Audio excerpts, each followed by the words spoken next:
Good day everyone. I'm Rachel B. Cueto, BSED, major in English 2, SE24, Patrick Burgos, OFW, Lebanon.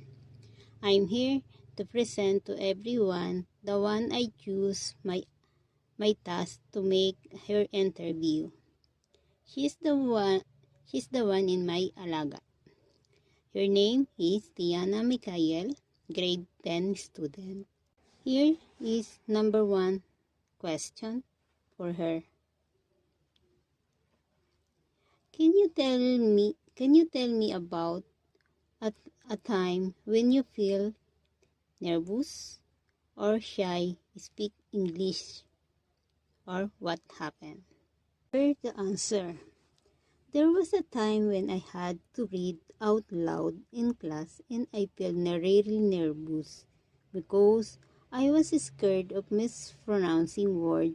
My voice was shaking and I kept overthinking every sentence. But once I finished, I felt more relieved. Question number 2. When do you feel comfortable using English, or why? Here the answer. I feel more comfortable using English when I'm talking with friends or texting online. I don't feel judged, so I can express myself and freely and take my time to think. Question number 3. Why do you want to learn English? For what? Family, travel, job, and culture. Answer number 3.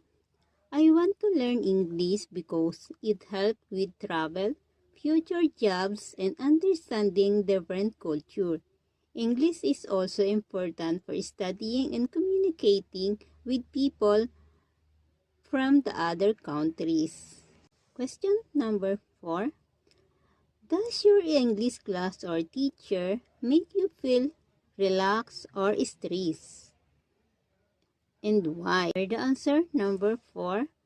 My English class usually make me feel relaxed because the teacher is patient and explain things clearly. When the environment is friendly, it's easier to participate and not feel embarrassed. Question number 5. How did you help in your improvement to study and more learn to speak English and fluent? Answer number 5. I improved my English by watching movies, series, listening to music, and practicing speaking whatever I can. I also try to learn new words every day, and not be afraid to make mistakes. This is my analysis and reflection. The interview revealed that the learner's affective filter fluctuates based on their emotional state, directly impacting their ability to acquire English as a second language.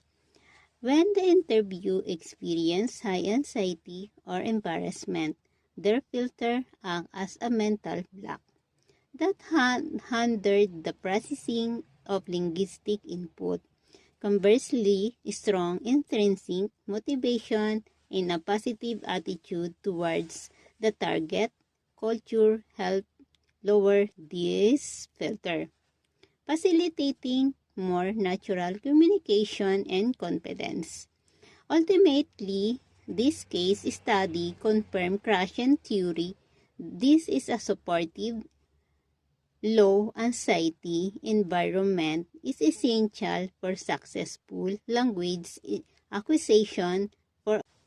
I want to thank my alaga for giving me the opportunity to interview, which helped me successfully complete my performance task and do my best. Thank you, and to God be the glory.